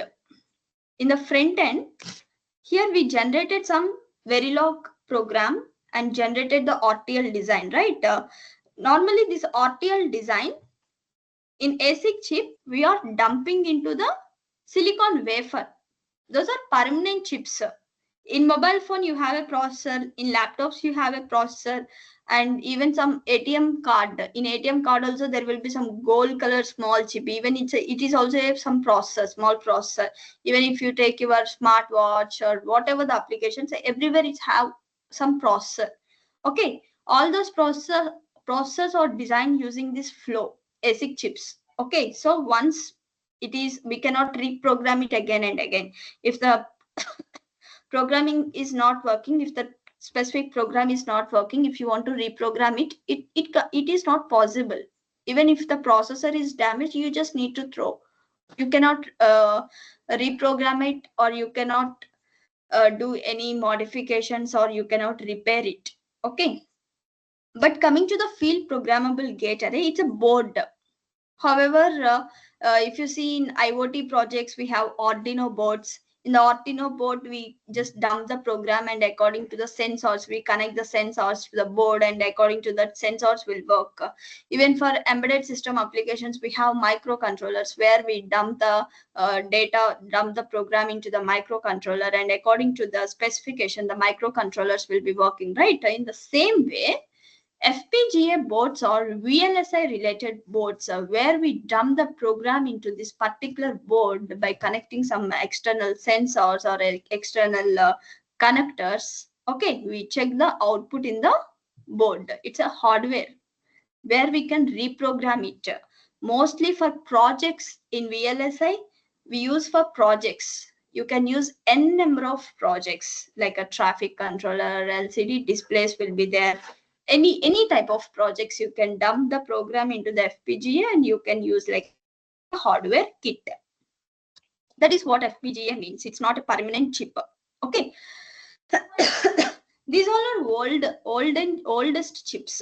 Nowadays, in the current mobile phones or in laptops, we are not using this. Okay, we are using system on chip design where all the components are integrated in a single chip. If you see olden days computer, dabba computers, box size computers will be there. So those computers, we have the PCB board, which we call as a motherboard. Okay, in motherboard, we will connect every component, every functional block separately, like processor. In upon processor, there will be a fan, very bulk size fans will be there. And even graphic processor, if you only video game purpose or photoshoppy purpose, only we use the graphic processor because they need high picture quality. Normal usage, we don't use the graphic processor. So we need to buy the graphic processor separately and need to integrate.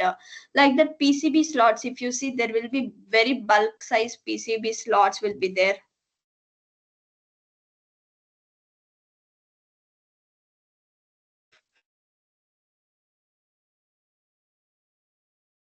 So if you see here, this is one of the motherboard. Here the processor, upon processor, there will be a fans to cool the processor. And these are the slots, memory slots, PCI slots, North Bridge IO, South Bridge IO. If you want to connect the graphic processor separately, here we will have the graphic processor and all. But nowadays, we are not having all these type of motherboards, right? A very compatible small chip. Within a chip, we are able to connect all the components, very small in size. And that too, we are not using separate graphic processor like that. With integrated graphic processors are getting nowadays within the computer itself, within the laptop itself, we are getting the integrated graphic processors directly based on the versions of laptops. If you want gaming purpose, we have gaming related laptops where the graphic processor involved integrated in a same system on chip. Like that, if you don't want the graphic processor, we have small like normal versions of laptops. That is different thing. Okay, so this is what motherboard. And nowadays we are using the system on chip design. If you are applying for the companies, whatever like service based companies or product based companies, mostly you will get the roles for system on chip design verification engineers, IP level verification engineers, like that. So our target is this SOC design verification. Okay, you can compare with any other institution brochure. You won't get the system on chip design integration within the normal course. Okay, if you are learning from basic Verilog system, Verilog UVM, you won't get SOC level verification anywhere. Okay, so but in ProV Logic we are going to specially discuss everything in a application oriented SOC level and IP level. In the coming days, I will discuss more clearly what is meant by system on chip, what are these blocks, what is meant by core, ARM Cortex, and here machine learning subsystems are there, and here non-coherent interconnects, coherent interconnects, the memory scheduler, and these all are orange color. In the coming sessions, we will discuss more clearly on that. Okay. So another thing I want to discuss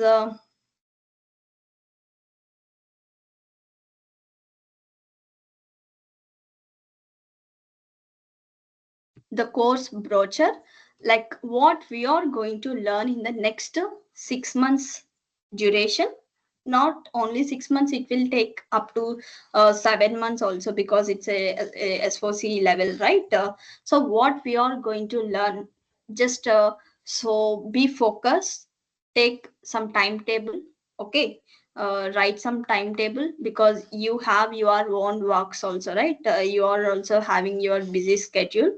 So try to give at least 2 to 3 hours per day for this course. Okay, that's why we have alternate days live sessions. Okay, one day is live session, next day is for assignment practice. Suppose today we discussed this 2-hour session, right?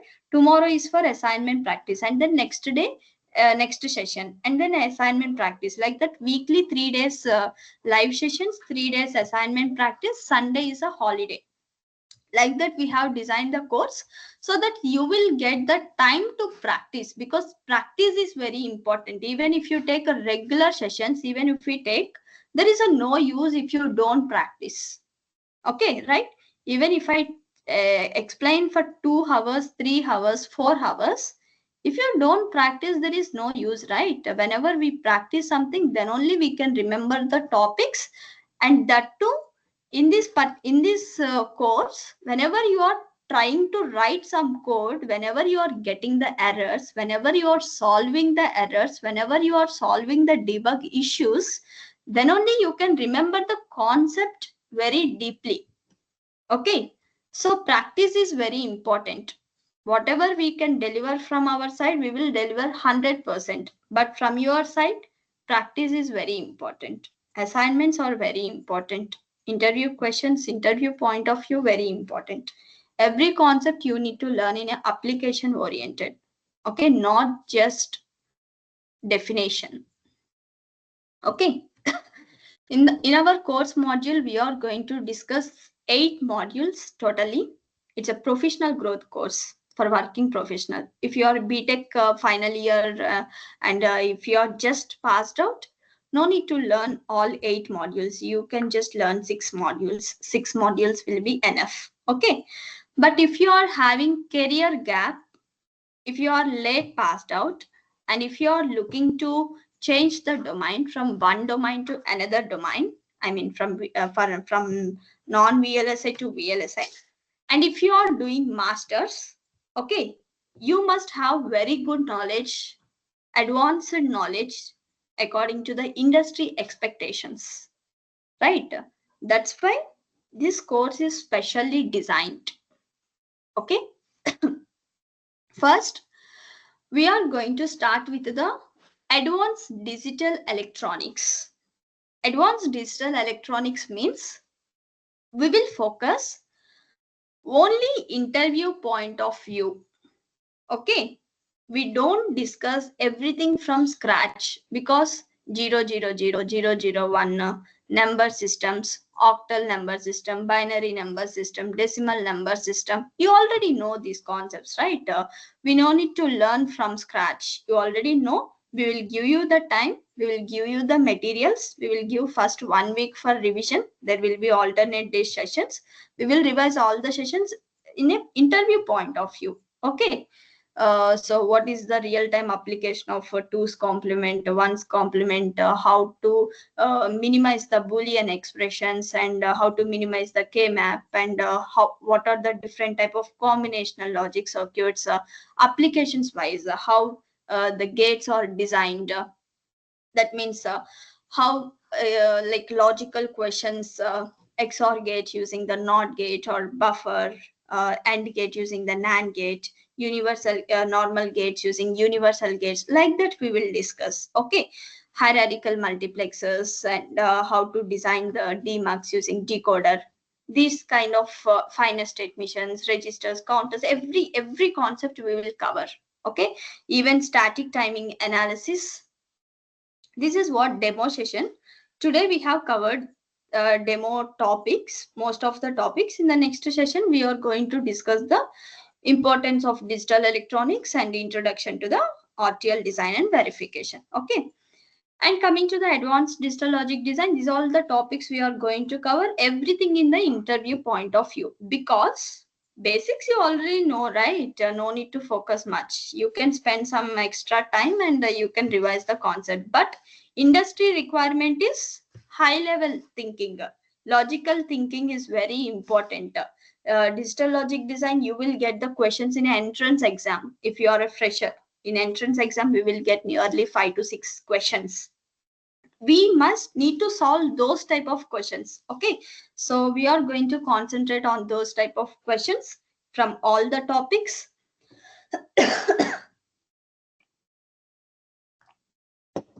Next, we are going to cover static timing analysis and CMOS design, glitches, hazards, major important topics, all these. Interview preparation, there will be regular assignments, mock interviews. Okay. Next, module 2 is Verilog HDL. From module 2, we will discuss everything from scratch, from ABC, from data types, operators, what are the rules we need to follow to design a Verilog program, what are the different styles of programming, test benches. Every topic we will discuss from scratch to advanced level. Okay. How to design different types of circuits, lab sessions, everything will be included in the same. We don't have separate theory, separate lab sessions. Whatever theory we discuss, immediately we do the lab session. Okay, like that. And next is system Verilog for verification. It is also same. We will discuss everything from scratch to advanced level, and then UVM, Perl scripting.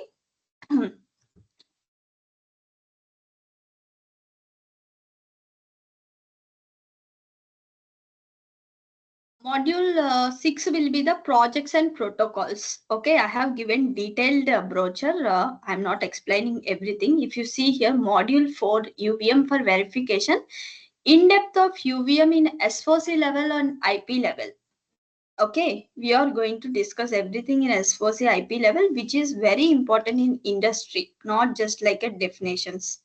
So scripting language also we are covering. Projects protocol, 5 industry protocols you are getting. One is a UART. If you see here, clearly written, we are discussing total theory part, the specification, and also implementation part. Okay, and even I2C protocol also, theory plus implementation. Entire implementation you will get RTL design and verification. AMBA protocols and projects.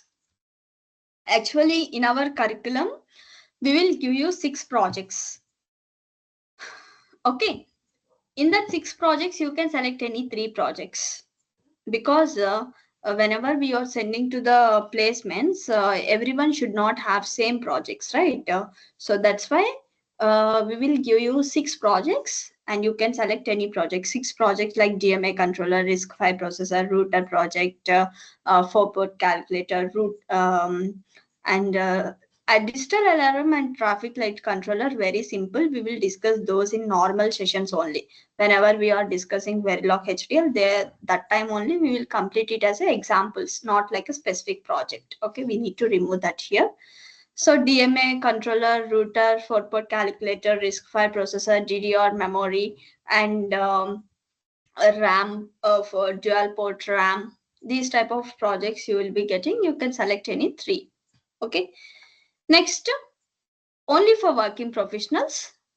Module 7 is Advanced System Verilog and UVM lab session. Total 1 month, we are going to focus only on developing the different type of test cases, test benches, test scenarios, test plan, everything deep into the coverage and assertion based verification, only for working professionals, master students, and who are having the career gap. Okay. And these all you can go through the detailed course curriculum. And module 8, one of the important thing, we are going to design a processor which involves the memory controllers, DDR memory, and IO peripherals, AXI bus connection in SoC design, RTL design of each block we are going to connect at top level. Actually, in ProV Logic, we are doing this project ourselves. We are developing a SoC project. Okay. So we are going to get this project soon in the curriculum. So you will be getting this project and also involving with the client project, one of the client project we are keeping in this, so that whatever the gap you have, the career gap, or if you are shifting from one domain to another domain, and if you are doing masters, through this project, you will be getting experience in a SoC level verification. Okay, that is why module 8 is specially designed. You can go through each concept so that you will understand.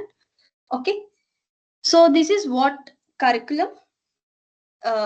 So in coming sessions, we are going to discuss more into the each topics and module wise. Another thing is, for every week, there will be some interview questions discussions. This thing we have added from this batch only. Up to last batch, only monthly interview discussions will be there. We will ask the questions for you only monthly, and module wise will be there. From this batch, we are going to plan weekly ones. So final week, you will be asking all the questions, everyone, for each person 10 minutes or 20 minutes, whatever we have covered in entire week. So that is what we are going to do, special session for interview. Okay, so sessions will be every alternate days: Monday, Wednesday, Friday, Tuesday. Whatever we have completed Monday session, you will be getting assignment for Tuesday, and Thursday whatever from Wednesday, and Saturday whatever from Friday. Okay, so this is what the course curriculum, and we need to follow this for next 6 months. Okay, clear? Any other doubts?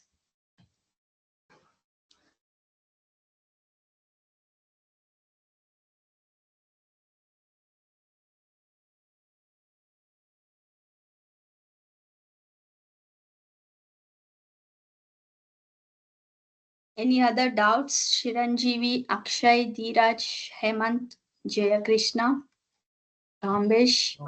Can we have a demo on a lab session? Demo on lab session. Okay, what Yeah. demo? Like similar to this today, and how the lab session will be. Okay, I already told you, send me a message. Just last Sunday, we have completed APB protocol. I will share you 2 sessions. Okay, you will understand how the lab sessions will be there. Okay, sure. Yeah. Okay, whoever wants some other demo session regarding the labs, you can send me the message in the WhatsApp so that I can share some more record. Or else you can check in YouTube also. We already have some lab session.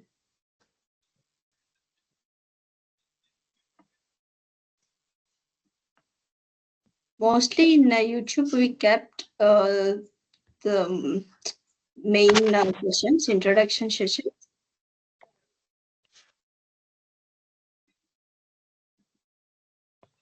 So you can see here UVM test bench adder example how it is a totally lab session like that. Every day we will have the lab session because but we can't upload everything in the YouTube, right? Only batch only 1 or 2 sessions we will upload. So you can check here UVM test bench detailed explanation I'm sharing. Every line to line we will explain entire test bench architecture also. If you see here how many files are there, testbench.sv, interface.sv, sequence items, every file line to line we will explain clearly. Okay. Any other doubts, others? Excuse me, ma'am. In the module 6, we have the projects, right? So, but module 7 is where we are getting into advanced SV and the UVM part, basically. Will we finish the projects before module 7 and 8, or will they go in parallel?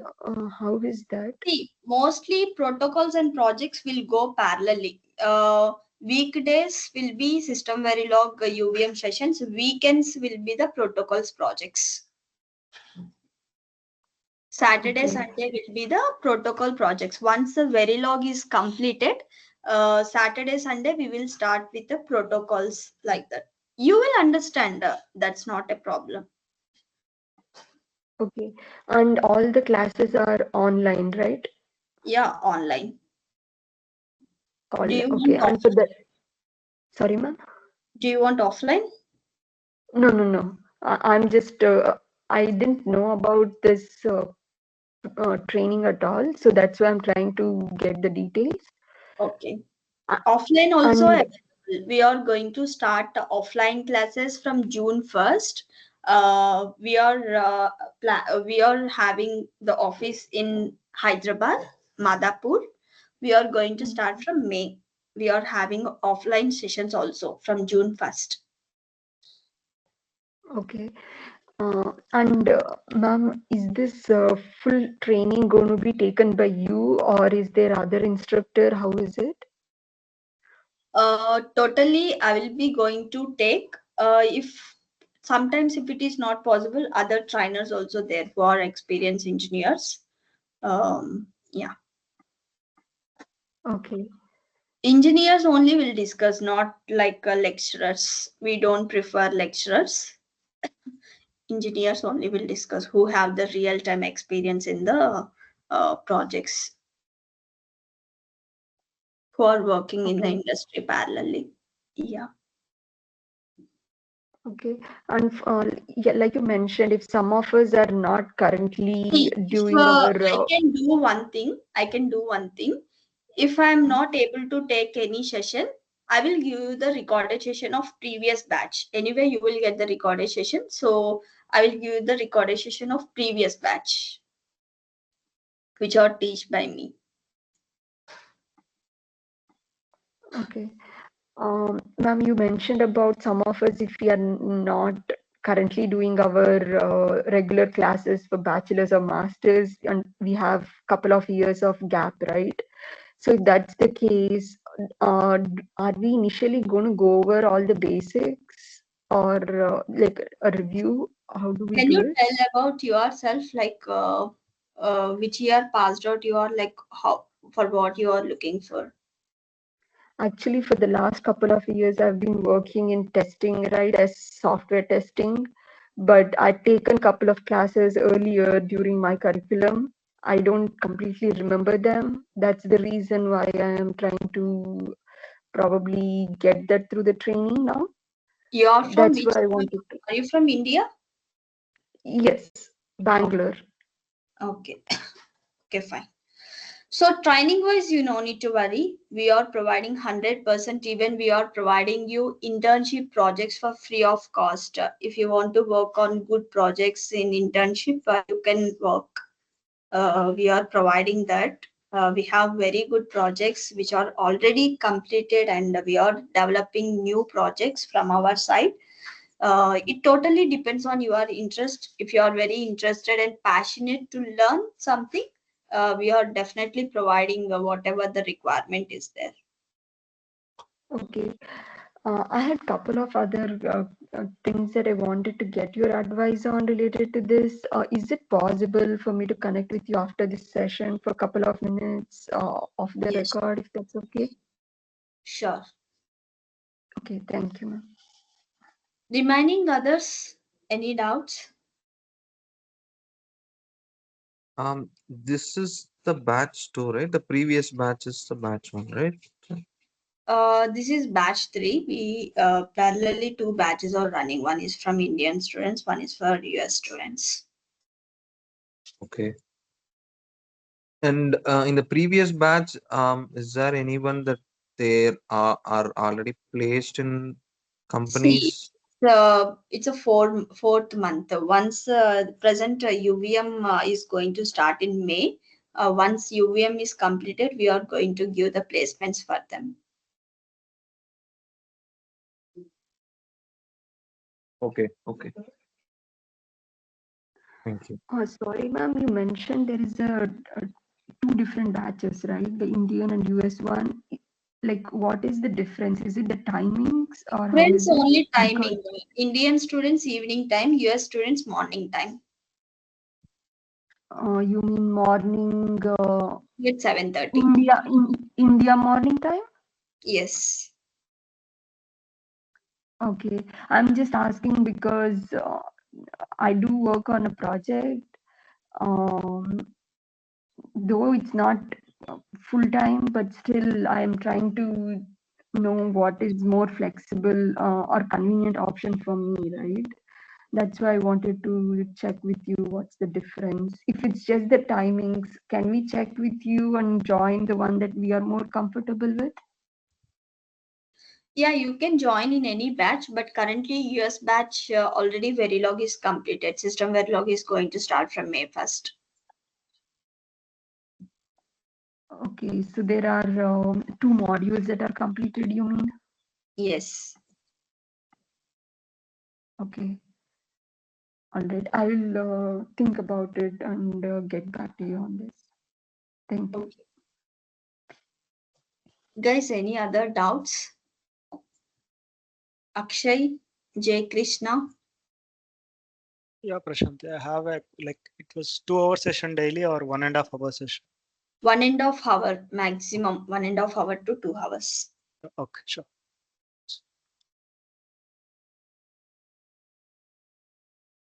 Okay. Okay, then if you have any doubts, yeah, tell. What? Timing. 8 p.m. Same timing, 8 p.m. to 9:30. Okay, ma'am. Thank you. Okay. Okay, then thank you all. If you have any doubts or if you need any recorded session or any demo sessions for lab, just you can ping me in the WhatsApp. Okay. So yeah. What Jay Krishna, you are talking something? No, I was not talking. Okay. Fine then. Thank you all. Thank you. Bye. Yeah. Thank you, ma'am. Thank you.